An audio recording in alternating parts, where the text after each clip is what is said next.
Coming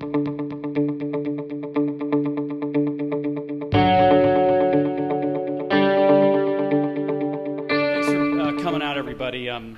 So my name's Dave Snider. I'm the account rep for DynaTrace here in Indianapolis. My partner is back in the corner, Jerry Lobenstein. He basically confirms everything I say or corrects everything I say through a demo or something like that. So the plan right now is for me to give a quick description of DynaTrace, why we're here, share some slides relevant to monitoring into the Amazon AWS environment. And the plan was to switch over to a demo to show you the product. But for whatever reason, we have 3 computers here. Calvin's computer is working. That's what I'm using now. But my Mac or Jerry's Dell machine is not connected to this window. So we're going to kind of wing it from here. So who in here knows anything about DynaTrace, just for starters? Just if you don't, it's no big deal. OK. I was trying to listen to titles when everybody was talking, but the music was kind of going on in the background. Anybody tasked with monitoring their applications in AWS? Okay, Calvin is. Okay, good. So when you talk to our customers, what they'll tell you at a very high level, what DynaTrace does is we provide visibility in applications. We help companies monitor their apps and infrastructure, quickly find problems and root cause those problems, so they can get those resolved and make sure that any performance problems are fixed and not affecting their end users. So, we've been around for quite some time, been doing this for quite some time, but we've seen significant changes in monitoring over the last few years. And monitoring used to be used as a kind of a troubleshooting tool used in different pockets of organization, maybe to inject into an application, and it was used in that environment, and that was it. But what we've seen is a big shift from that to using monitoring more holistically across the entire enterprise and using it to help companies execute their overall digital strategies or digital transformation strategies. And I know AWS is used to facilitate a lot of those transformation strategies. So the problem is mastering digital transformation is extremely challenging. There's a lot of pressure to execute business processes through applications flawlessly. And the pressure is relentless. If you read Forrester, follow Forrester, they made a pretty bold prediction, but it makes sense. You're either going to become digital prey or you're going to be a digital predator in the future. So you're going to land in one of those 2 pockets. And it's hard, though. Digital transformation is very hard because it involves a lot of change at both the business level and IT level. But what we found is that companies who are mastering digital transformation are mastering these 3 disciplines. They're optimizing customer experience. Every engagement with their customer is a positive one. It's increasing the image or increasing revenue opportunities. They're also modernizing operations. They're simplifying things, but also increasing service at the same time. But they're also, I've heard someone say they're DevOps over here, they're accelerating development. While they're reducing troubleshooting, they're accelerating innovation at the same time, they're completely avoiding war rooms anymore, but delivering more and more business capabilities faster and faster. Now, what I like about this slide, I kept all 3 of these disciplines on the same screen for a reason. Because every person in every role in here has one thing in common. They all have visibility in their applications. They have the same visibility using the same data. They have visibility into their infrastructure, the applications, and the end user experience. Now, what makes that possible is monitoring. But the problem is today's monitoring or traditional monitoring just doesn't work anymore in the context of today's mixed environments, including AWS. You still have companies or people very reactive mode. They're constantly reconfiguring their monitoring tools. They are creating dashboards and so forth. They're on the bridge or in a war room, spending lots and lots of time trying to figure out what the problem is and what the root cause of the problem is. And Gartner found that only 5% of applications and infrastructure are being monitored for performance. 5%. So if digital transformation is so important and those digital assets are so important, but only 5% of them are being monitored, that's an issue. Let's take a look at some of the drivers behind that challenge. First is application complexity. On average, a single transaction uses 82 different types of technology. When I hit my button on an iPhone, on average, 82 things happen through that entire stack, from the iPhone all the way through the infrastructure stack into the code. And most application owners, whether developers, managers, whatever, they don't know what happens. And so what if they did? It's going to change tomorrow anyway. Code complexity, all the different languages and enhancements of those languages are getting, just increasing at an increased velocity all the time. A lot of our customers will find problems at the code level. It'll be one line of code that they spend hours and hours, days looking for until they use a proper monitoring approach, and they find one level of code's creating a loop in the billing cycle. Boom, it's fixed in 2 minutes, 3 minutes maybe. Environmental complexity. I'm going to age myself here, but it wasn't too long ago when I would walk into Eli Lilly, I'd walk into Indiana Farm Bureau, and I'd walk in their server room, and guess what? That's their environment. Here's my network, here's my AS400 server, here are my servers. Well, today you've got cloud, obviously AWS, some of your competitors, private, public, hybrid of that. You've got container environments such as Docker and so forth.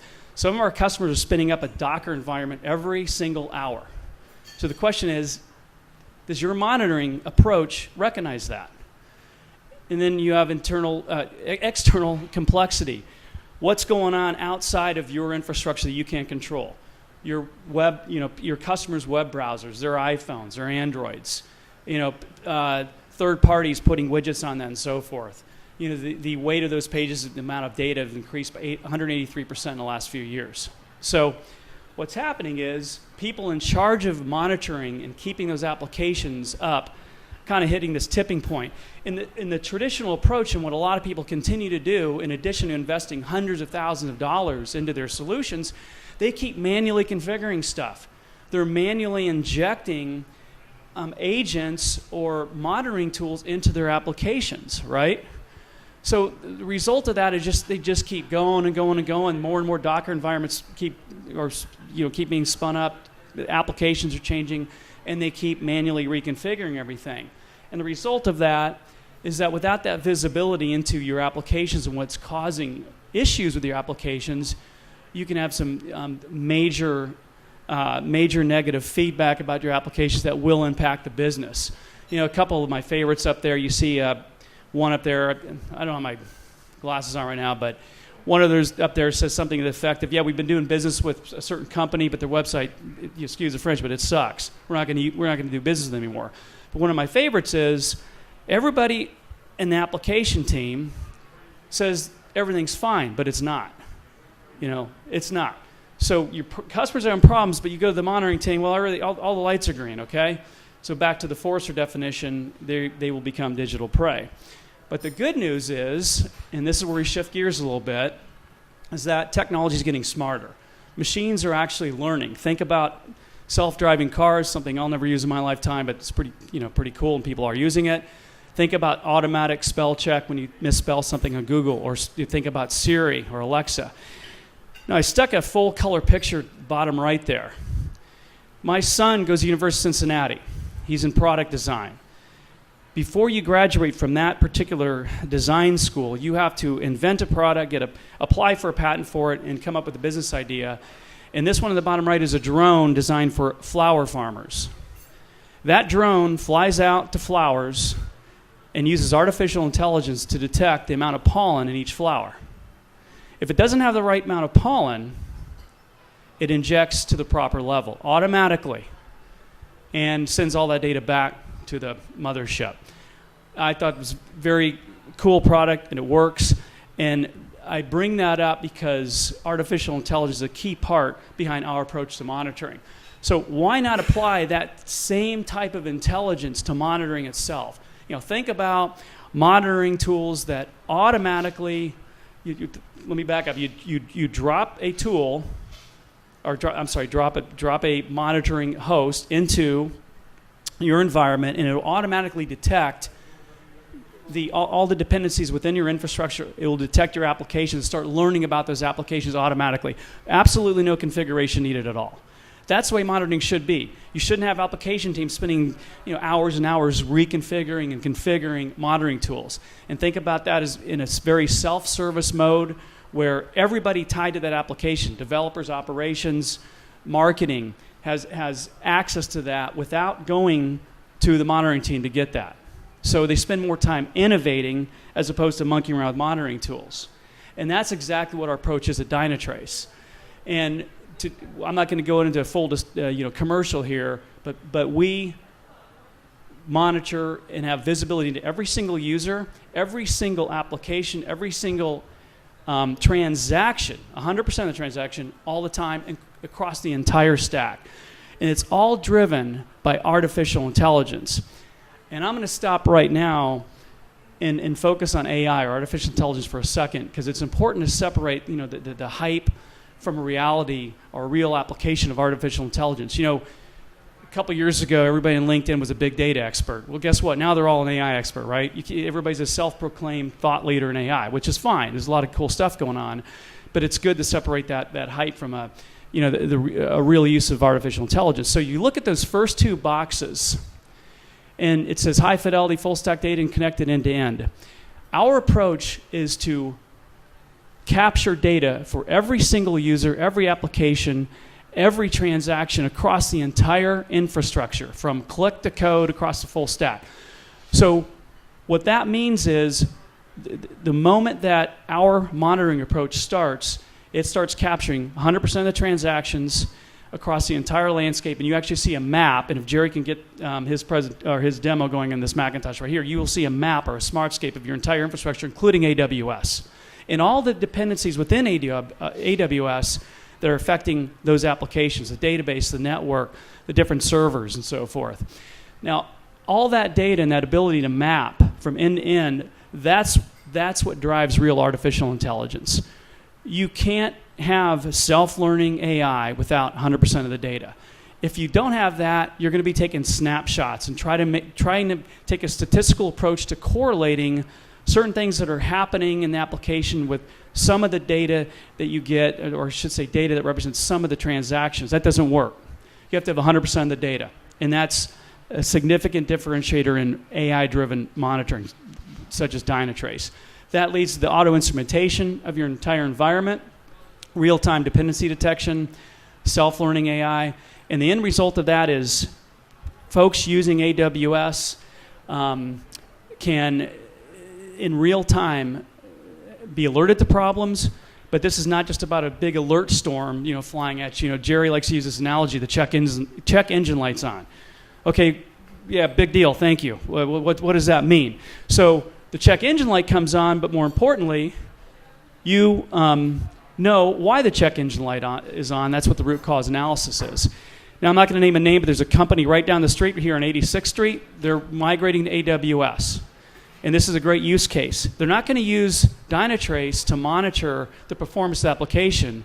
They're using DynaTrace to map all the dependencies so they know what they need to migrate over to AWS. So anybody using AWS needs to know about that. It's a great tool just to map everything so you know what to put in AWS. And once you get it over to AWS, you start monitoring the actual performance. So wrapping things up here.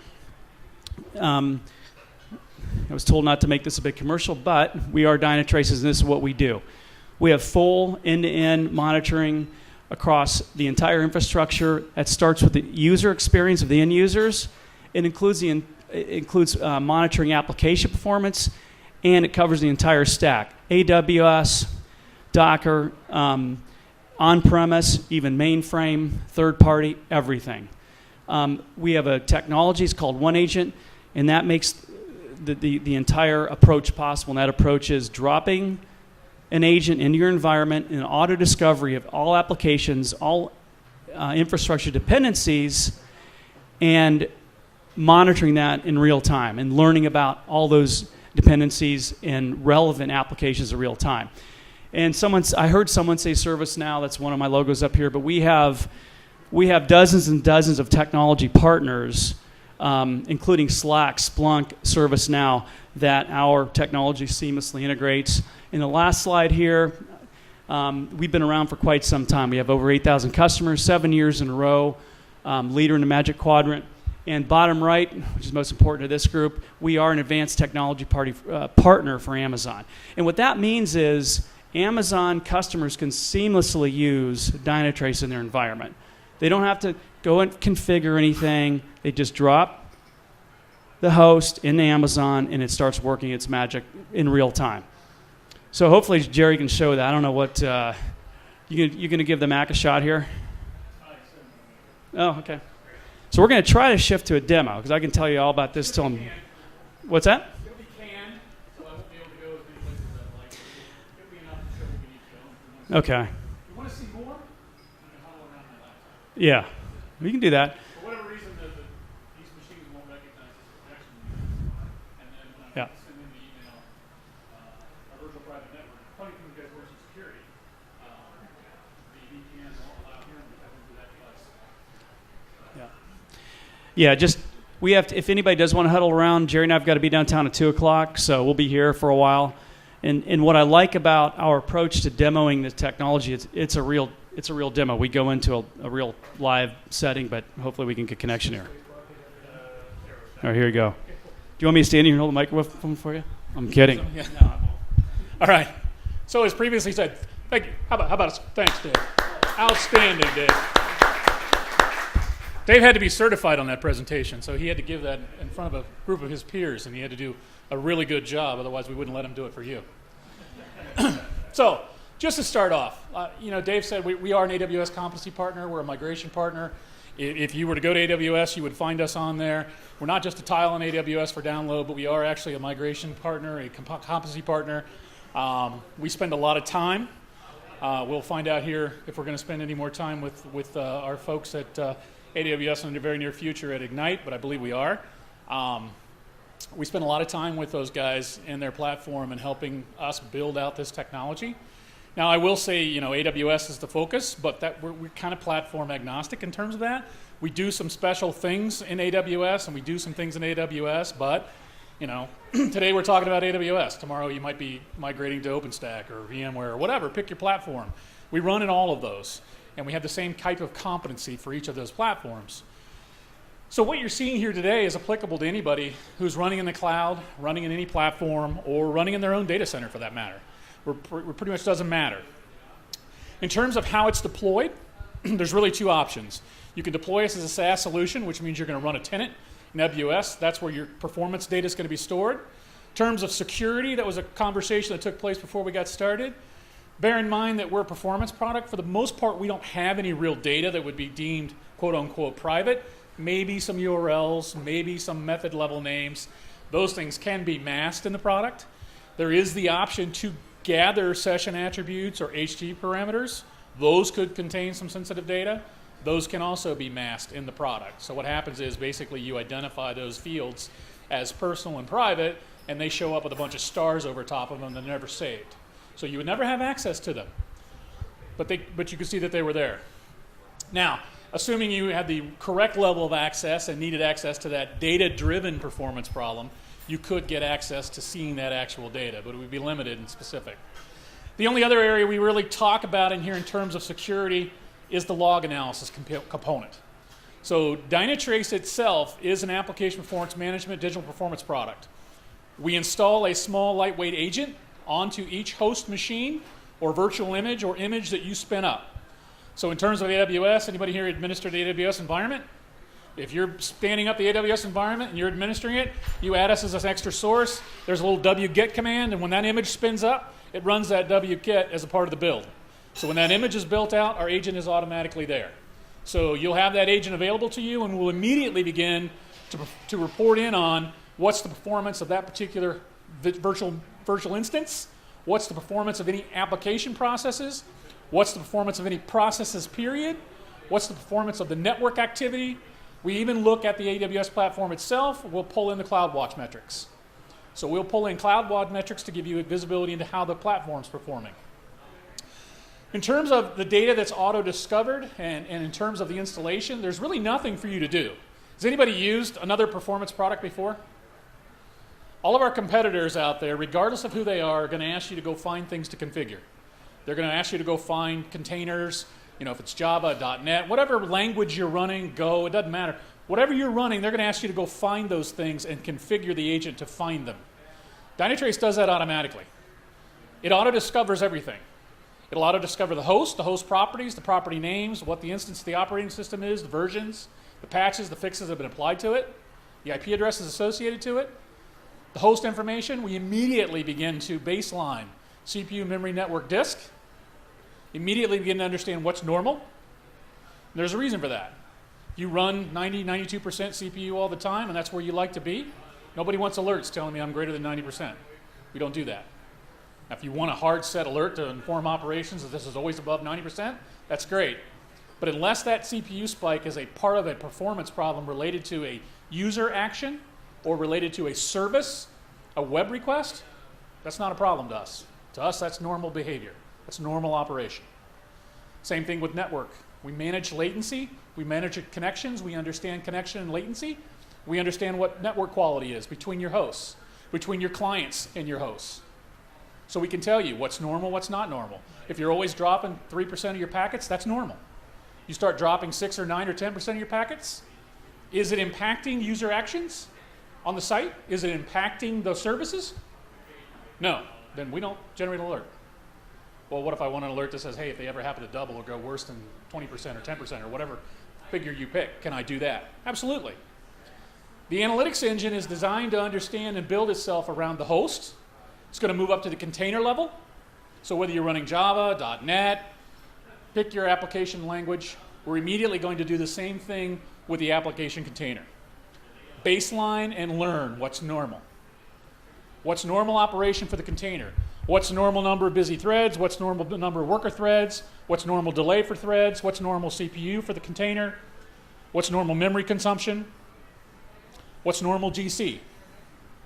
And then again, we can alert to anomalies that you want specific on. So for example, out of the box, 15% GC is something we would automatically alert to no matter what. But you can go in and shut it off and say, I always do 15%. It sucks, but that's where we're at, right? I can't do anything about it. They won't give me any resources. We're going to do that until somebody says, here's some more money to spend on either spinning up a larger image or buying more hardware if you have to run it yourself. Again, all of that is auto-discovered, auto-baselined, all the way from the host through the container, and then lastly up through the process services. That means your web requests. Those are baseline for throughput, response time, and failure. And again, only alerting to deviation from what's normal in the baseline, and then moving all the way up to the application performance level. And what we look at there is the user, page loads, click actions, all click actions, not just any individual click action, everything they're doing on the site. So if somebody goes to www.mysite.com, we measure the page load for them. We'll tell you who they are, where they came from, what their geo is, what their IP address is, what browser they're on, what operating system they're on, and the page load time took less than a second. And we'll match that page load against every single other page load that's occurring in the environment. And we'll come up with an average page load time. So the average page load time for 1,000 users is 1.2 seconds. That's going to be our normal as we baseline that out. And then as you deviate from the baseline, we're going to alert to that. When we look at click actions, we actually will analyze user page loads and click actions through that stack to understand if the slowdown in a click action is due to the browser, operating system, geolocation. No? Okay, then drop into the container level. Is it a slow service I'm waiting on? Maybe I'm clicking on login and the login service is normally takes 800 milliseconds, is now taking 1.2 seconds, which is still okay, not terribly bad, but it's causing a delay on the user action. We're actually going to take that lower and say, well, why is that delay in that service occurring? We're going to look at that container. We're going to say, is there any problem with the container? We're going to look at that host and say, is there any problem with that host? And see if there's any correlation or causation from the top to the bottom. And then what you get is one problem, one alert. Not 10, not 6, not 8. One alert, one detailed screen, which I'm going to show you. It says, here's where your problem started, here's what it impacted, here are all the components, and here's the root cause. Sure, I'm glad, because I'm going to run through these screens. How's the baseline determined? Is that a week period? It's a 7-day rolling baseline with what we call seasons. And currently they're broken into quarters. We're going to break them down into months eventually, so we can learn what's normal for a month in, what's normal for a quarter in, what's normal for holidays. But it is a 7-day rolling baseline. Now, in terms of what we see here, how do you deploy? If you're just out there, if you guys go out and did a free trial and had an instance you wanted to deploy into, you can click Start Free Trial. We send you an email. It brings you to this screen. Hey, what are you deploying to? Windows, Linux, or AIX? Doesn't matter. You pick the agent type you want to deploy. It's going to provide you with 3 simple instructions. how to get the agent, what authority, what access you need to run the agent, verification of the signature on the agent, and the install. You're done. Should take less than 3 or 4 minutes from start to finish. You can also script it through Ensemble, Chef, Puppet, various scripting products. Real easy to do, one single deployment, one single agent. That's why we call it the one agent. Now, this actually has more than 2 agents. Down there on the host level, you can see 2 on Windows. There's actually a Linux box out to the right there that also has a 2. There were 4 agents deployed. It automatically discovered everything you see in the screen. So it's telling you this is a US East 1B AWS availability zone that this resides in. It automatically discovered the data center you're in. It automatically will discover those hosts. As if I hover over them, it'll tell me what they are, what versions they are, how many there are. I can click on them and expand them. You see it moves up to the process level. DynaTrace is identifying all the processes on the machine, not just application processes. Why is that important? If you've got any daemons, EXEs, anything else running on that machine that could cause the application to have a problem, we want you to know that.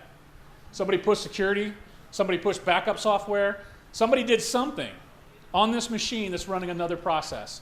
You can see the number of processes, the occurrences of each process, and then you can move up to the service tier. The service tier is your actual containers. That's your app containers. That's your app services. All those app services are automatically defined. Included in your app services are not just your containers, but you can see calls to storage, and you can also see calls to database. So we see those calls out to disk when you're going to network storage. Now, I don't have details on network storage. I just know where you're going. And then database calls. I can see the actual SQL statements and what you're passing through. Eventually, I'll have the option to turn on and off bind variables to see what's being passed. But the options there are that you will auto-discover all the application components, all the way up to there are 6 applications that are dependent upon this service process structure. And there are various displays of this the way you can see it and kind of narrow it down, help you fine-tune what you're looking for. In the AWS environment, obviously we can have visibility into the number of Lambda functions, S3 buckets, DynamoDBs, RDS, EC2 instances. We know how many instances are up, how many are down, how many have been migrated, how many you had an hour ago, how many you've got now. We know how many instances of Lambda functions you're running. We're looking at Lambda right now and being able to hook Lambda functions, being able to actually get our agent inside of there to give you performance on what's running as a function. So we can see how many there are now and what they're doing. We can give you the basic CloudWatch metrics that are available, but we want to be able to get in there and give you more detail on what exactly is going on inside of that service. But DynamoDB, RDS are also covered and also displayed here, and you can scroll down, and as you click on each one of those gray boxes, they represent those different data groups. The bottom of the screen would fill in. Sure. I don't see CloudFront up here, right? I assume you have some level of visibility in CloudFront, updates, misses. Yes, yes, yes. It's down below. Okay. What's the question? I was asking about CloudFront. CloudFront. Yeah. And there are other things that are not presented in this screen, or actually are not in this demo environment just yet, that we have out there as well. But yeah, CloudFront metrics will be in there as well. In terms of the visibility at the application level, how many browsers, how many users, how many top users, geographics they're coming from, number of actions, number of user actions performed, their AppDex rating, number of actions per page, number of actions per resource, number of services called.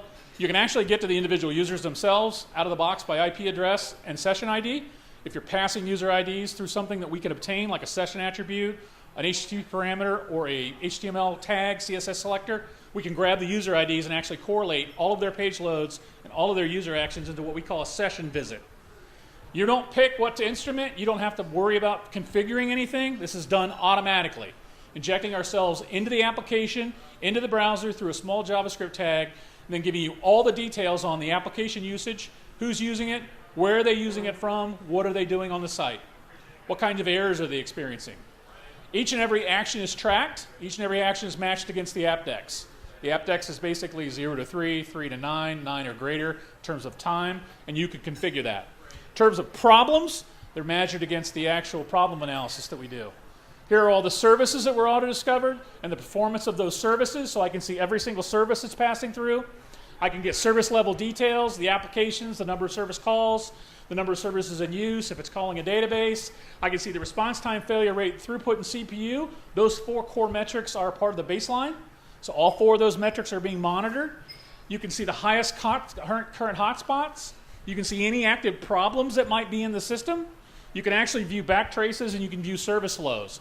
For example, a service flow shows you the customer front end and then what components it's calling back through the back end infrastructure. So you can see the number of service calls, the percentage of time that's spent in each one of those services. And then you can actually look at every single transaction at what we call pure path level. So this is the actual Orange JSF service following through the tree structure, telling you exactly what services you called, how much time they took. And there's even a method level display where you can get into what the developer might want to see. This is high level for operational people, performance people. This is easy to read and easy to understand and easy to follow. I'm not seeing a bunch of package class names. I'm not having to chase down a bunch of method names, even though we have a stack trace equivalent of this. But we can see how much time we spent where. At the container level, those 4 core metrics, JVM metrics, app server metrics, further details are things like threads, worker threads, busy threads, etc. Those are all tracked in baseline. Garbage collection suspension. We also have full access to the log files. In addition to that information, every process is being tracked. If you click on any of the processes discovered by the machine or discovered by the agent, you'll know what the CPU network disk I/O utilization is for every process on the machine. So you'll know if there's another process that's not related to your application that's chewing up your infrastructure. In addition to that, you can search your logs. You can do log parsing and analysis for errors, alerts, performance availability alerts, or general information. And you can send any and all this information out over PagerDuty, Jira, Altazera, email, ServiceNow. There are 24 different things you can send those things through, in addition to doing an open webhook to JSON call. Last thing I'm going to mention, and then I'll be done, and that is just the application performance error problem analysis that we generate. So this is a classic example of a problem we see in environments where we have an application. We actually have 2 of them. Everything's in a recovered state in green right now. These were red. So you see that red number 1 up there? That means I had 1 problem active in the system. Where you see green in the next few screenshots would be red if this was still an active problem. You can see this was an active problem for roughly 54 minutes from 152 to 246. And it would have been yesterday if I'd have gone back 1 screen, you'd see it. But you can see the application, the number of services, and the infrastructure components. Point out here, that's 21 different things that have been touched. That's 21 alerts in a traditional monitoring environment. And that's a conservative number because probably a lot more things were impacted than just those. But there are other servicing tools that are alerting to other things. We're going to get 1 alert, 1 problem from us with correlation telling you've got a problem with 2 applications, 265 impacted users, 6,600 active service calls. You can see over there what the root cause is on the side. It already says it's CPU saturation. But if we scroll down, we can also understand what application specifics are impacted. And in this case, we're telling you, it's not specifically a user action. If it was, we would tell you, it's click on login, it's click on this, it's page load that. It's not a specific browser. If it was, we would tell you, it's Chrome 53. If it was a specific location or operating system, we would tell you. Everything at the application layer is fine other than the fact that they're slow responses due to root cause CPU saturation. There's also a visual resolution path that will show you the infrastructure and the call structure, and it will replay the problem. If I were to click on that visual resolution, it will step back through the problem as it occurred, and you can play each step.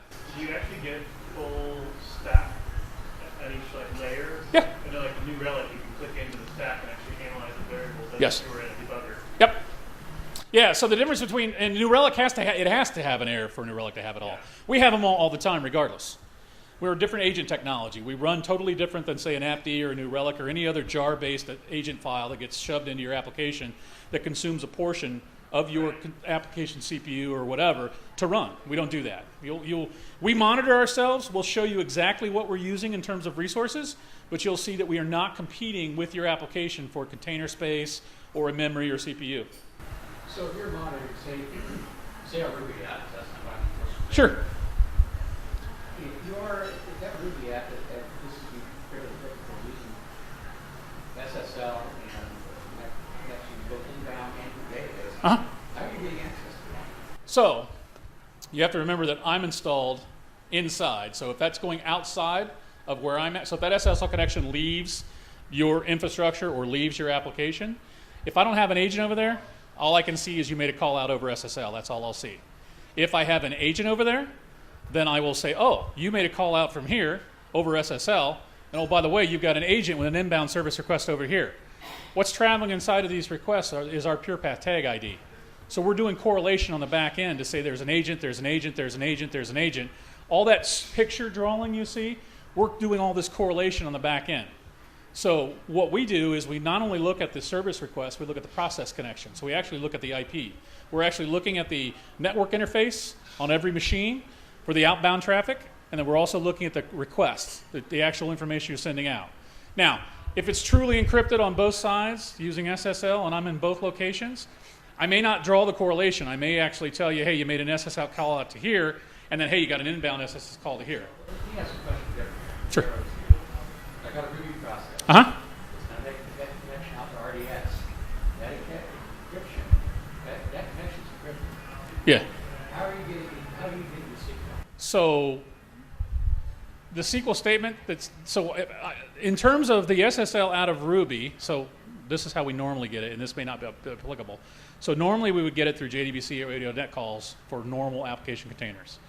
If that particular SSL connection is using something other than that, what are they? I mean, it's going to RDS, so it's just straight to RDS. So all I know is you made an RDS call. I don't know where it came from. I can't track. In that case, I wouldn't be able to tell you. I wouldn't know that Ruby process made that RDS call. I wouldn't know. I would see RDS from the CloudWatch metrics if I've got them connected and the number of queries and the statements there, but I have no ability, as long as I'm installed and you've given me the CloudWatch metrics, you're using your CloudWatch ID, your user ID to AWS to give those metrics to this platform. Now, if I don't have that, then I don't get any of that data. I don't see anything from CloudWatch. I won't see anything related to what you saw in their RDS, Dynamo, any of that. That leads to another question. I don't think I want to queries go up at that level with the requirement. Right. You may not. That's one idea. Yeah. You may not. And in terms of Ruby, that's the one, Ruby and Python we actually do not inject ourselves into. So Ruby and Python, we can tell you Ruby's there, we can tell you Python process is there, we can monitor those processes, we can tell you what container they reside on, but we don't have visibility into the application container for Ruby or Python. So I want to know what method is slow. If it's JVM, I'm good to go. If it's Ruby or Python, not so much. Ruby, Python, right now, no. Everything else, yes. Those are the only two that we're not digging deep into. That's one. Yeah, and that's where we see a lot of New Relic. They've been doing New Ruby forever, and they do a good job of it. And we just haven't gone there. We discover the Ruby process, we discover the Python process, we tell you it's there, we tell you what it's consuming, just don't see the methods. At this point, that doesn't mean we won't, but we just don't at this time. Last thing I'll mention here, and then I'll wrap this up. In terms of the root cause detail, like I said, we're going to tell you it's CPU saturation that was occurring on the container. We're going to tell you that CPU saturation, we're actually telling you it's the check destination service that's actually driving the CPU saturation. So you can see it's actually a check destination service driving CPU. If you scroll forward, what you're ultimately going to do is click on that check destination. It's going to show you, well, it's all service code execution time, and this particular code execution time is adding 797 milliseconds per execution. That's above normal. But can you know it's in? Could you know it's in IO? Absolutely, it would tell you. If it's in I/O, so right now all you see is code execution and suspension. If it were I/O, you would see an I/O pop in there. If it was garbage collection, you'd see garbage collection pop in there. There are, I believe, 5 or 6 different things that'll pop up in that box related to consumption. This one just happens to be suspension and code. Sometimes I see suspension code, sometimes I see code database, sometimes I see database garbage collection, sometimes I see I/O, code, CPU, so it'll tell you. But in terms of this is basically you click on this, and then what you do is you get to the code stack. So now you're down in the stack, and you're in the code, and I'm telling you right there is what's doing it, because that's it, CPU helpers, what's driving that CPU up. And we do it in our demo environment to be able to show this kind of problem. But it's the same workflow you would follow as if you were doing this in a normal environment. And the key here is, the two things that we really bookend this solution with in terms of our customers and how we're successful is super simple to deploy. It doesn't get easier than this. Automatically baselining and AIing against your application performance end to end. You don't configure anything. And then the problems come out automatically. So after 7 days of calculation, 7 days of learning the environment, we'll start to basically build out alerts based on what we see in anomaly and deviation. Now, for those of you that are in the DevOps environment, we have an entire discussion and set of series and videos and training that we do on how people use both of our technologies in DevOps. So And they do a bunch of DevOps meetups as well, and I think Andy Grabner, I don't know if he did one over here or not. Yeah, he did one. We have a barbecue class over at Yeah. Friday morning, something else like that. So All right, I think we're out of time. that was a lot. I think we're out of time. You guys all good? Got a question? Yes, price. Yeah. How's it priced? Yeah, I mean, Based on hosts. So it's basically we only really price two things. We price the agent at the host level. It's either just a host infrastructure agent, which is a lower cost because you're not getting the full value, as a app traditional, what we call one agent, which is full stack. That's everything end to end. So there's two different agent types that we deploy. And then the only other thing we do is visits, which is basically that whole user visit, that whole user interaction with the application. Each session as it comes in and users, I don't know, they're on there for 5, 10, 20, 30 minutes, whatever. That's one session that gets degregated. So we license visits annually, I believe. And all of this can either be done through SaaS usage or term, and it depends on how you want to do it. And then specific price range, I don't know, Dave? Yeah, it all depends on how many hosts you're using, and that's determined by the number of servers and amount of RAM on the server. Cores. So it's cores. RAM. Yeah, cores. So, It's core. He said RAM, but it's core. but we do use memory as kind of a guideline. 16 gigabytes of memory equals one host, or one host. It can range anywhere. Just to throw out some ballpark. We have small customers doing this for I don't know $20,000. But I'm afraid to throw out a number because it varies so wildly. Yeah, it just depends on how much you're monitoring and how many you're deploying, how many visits you get to your site. That'll have a big impact on how it's priced. If you're running, 5 images at 8 gig of RAM, that's the $20,000 or whatever. If you're running 5 images at 64 gig of RAM, well, those are huge. So, and it's priced out like I said, either through you can go through SaaS pricing, and it depends on what you're doing. If this is long term, generally most customers say if SaaS pricing is not a good idea because I plan on doing this for more than a year or two. If you're going to do it 3 years or more, most of our customers will do a term instead of SaaS usage because it's more economical.